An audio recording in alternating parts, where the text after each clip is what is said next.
And thank you for inviting me here. It's a real pleasure to come to beautiful Athens, invited by a good friend and a good scholar. I also feel that I am learning.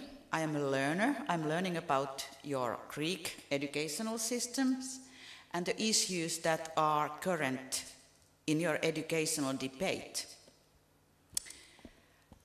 The title, Holistic Education for the Gifted Students, is my favorite one. I have always been interested in more than one dimension of human development and human education. And when I can address a title, Holistic Education, I can talk about not only the intellectual and cognitive issues, but also the social, emotional, moral, and spiritual issues. And I understood that I have less than an hour, like 50 minutes or so to talk, 55 minutes.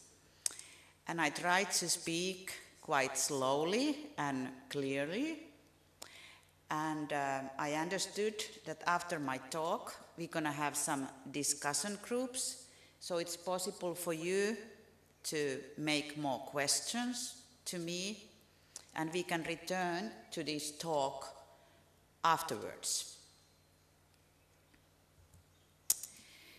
In my presentation, I will first say a few words about the terms gifted and talented. These terms are many times understood differently in different countries. So what is meant by gifted in Finland might be different in Greece or in the United States. So I think the first thing to do is to clarify what we are talking about. Like you heard, Finland is now the model country of academic achievement and school system, because we have done so well in comparative educational tests. For example, PISA. We are known as the PISA country. I tell you something about our system. Then I go to my own studies with gifted students. I have done studies with people gifted in science and math who have taken part to international Olympiad studies, competing in their own subject. And then I will tell you something how talents are actualized in Finland.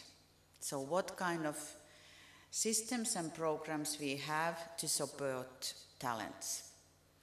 And one concrete example is a very new innovation that is not very typical of Finnish educational system.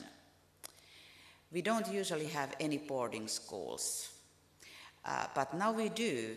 So I'm presenting you a case of Päivälä boarding school, which is a community for the talented students.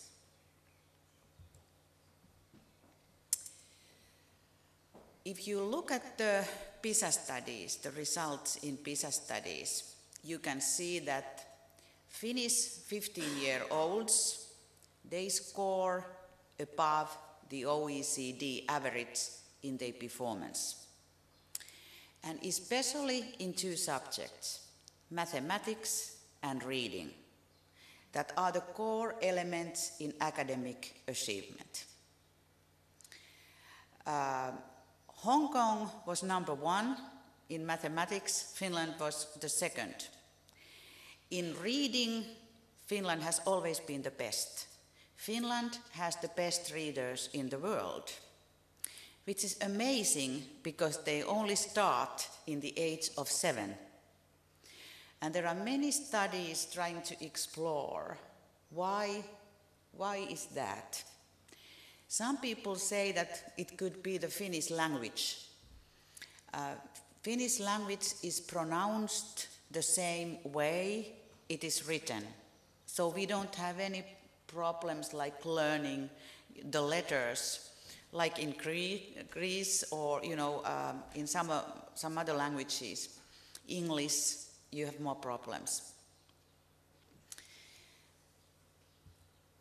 The other explanation could be our educational policy.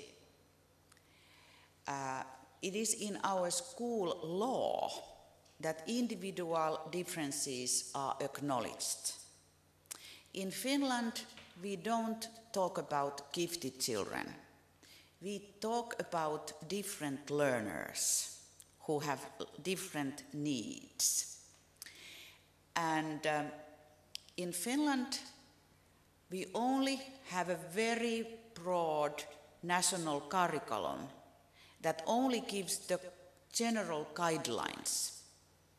And it is the schools and the teachers who write the curriculum. So this is a lot of work for the teachers, but at the same time, it's a lot of freedom. And this means that teachers have the power to create grouping decisions, acceleration decisions, differentiation for their students. And in many countries, people are amazed. How is it possible to give teachers that kind of a freedom? And I think one explanation is the high quality of teacher education in Finland.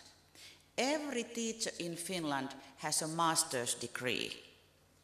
If it's a kindergarten teacher, preschool teacher, elementary school teacher, high school teacher, they all have a master's degree and they write a master's thesis with 100 pages with scientific methods. So the teacher training takes approximately 5 years, and when the teachers graduate, they have the thinking skills, they have the methodological skills that they can do this kind of a work. The educational climate is characterized by this individuality. We are individuality-oriented people in Finland. Any studies you read, you find that Finns are very individualistic. Some cultures are more community-oriented. And with the individuality usually comes the freedom of choice. So everybody is allowed to make their own choices. And this means very flexible decisions in acceleration.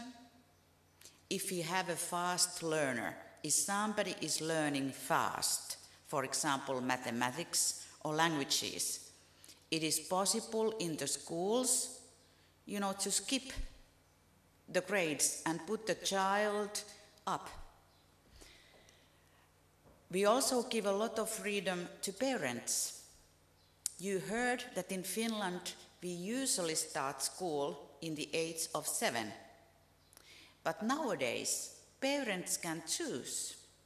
If parents feel that my child already reads, is mature, can behave, is big enough physically, the child can start school 1 year earlier at the age of 6.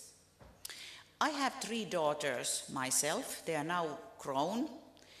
But my oldest one, she learned to read in the age of 3. And when she was 6, she was reading everything and she knew everything. At that time, in Finland, you had to take a psychological test. So I took her to the psychologist and she was tested, for her intelligence and everything. And after that, she was sent to a medical doctor to be assessed if he is physically fit to school. And that was the only thing they were debating, that maybe she is physically too small. And I said, the father is not that big, so I don't think she's going to be a huge woman. I don't think she's going to be my height. She might end up being a little smart woman. And that's what happened. So she began her school at the age of 6, and in this case it was a good decision. Sometimes these decisions you can only judge afterwards. But this system has now changed. Today it's the parents who decide. We also have ungraded school, which is another Finnish innovation. And this is usually in the secondary level. So in the secondary level, the students can choose if they finish high school in 2 years, 3 years, or 4 years. 3 is the standard. If you are a fast learner, you can do it in 2 years. And if you want to be more relaxed and grow as a person and think who you want to be, it's also possible to study slower and use 4 years. The parents can also choose the school which their children attend. And in Finland, I would say the first criteria is safety. You want to put your child to a school that's close enough so that the child can walk to the school. But many times the parents might also have some preferences. For example, they feel that my child is musically talented. I want to have my child in the school with a music program. And then that becomes the criteria for the school. In the secondary level, we also have academic competitions in math, sciences, languages, and that's one way also to identify who is gifted. How you do in these tests give you some feedback. How are you doing compared, to the other students? But in Finland, we don't emphasize this giftedness. It has some positive sides and it has also some negative sides. The positive side is that we want to take the holistic view to education. We want to nurture the development of the whole person, cognitive, social, emotional, moral, spiritual sides. And that might be one reason why these academic achievement tests are not emphasized so much. Because the danger is that if you start emphasizing only the achievement test, you forget the other sides of a person. So, in addition to intelligence, we want to emphasize character. We want to educate good people, happy people. So, in addition to excellence, ethics is very good and very important thing to teach. The goal is lifelong learning. We should learn, from a child to an adult. It never ends. And UNESCO has defined the goals for lifelong learning. And they include 4 areas. We should learn to know things. We should learn to do things. But in addition to these, we also should learn how to be and how to live together. And these are the most difficult dimensions. And they are very much related to intra- and interpersonal dimensions in personality development. And everybody, whatever your gifts and talents are, should reflect, how do I use my talents? What's the meaning of my life? And this is a spiritual question. Regardless of the religion, if you are religious or not, it doesn't matter. You still need to reflect, who am I and what's the purpose and meaning of my life?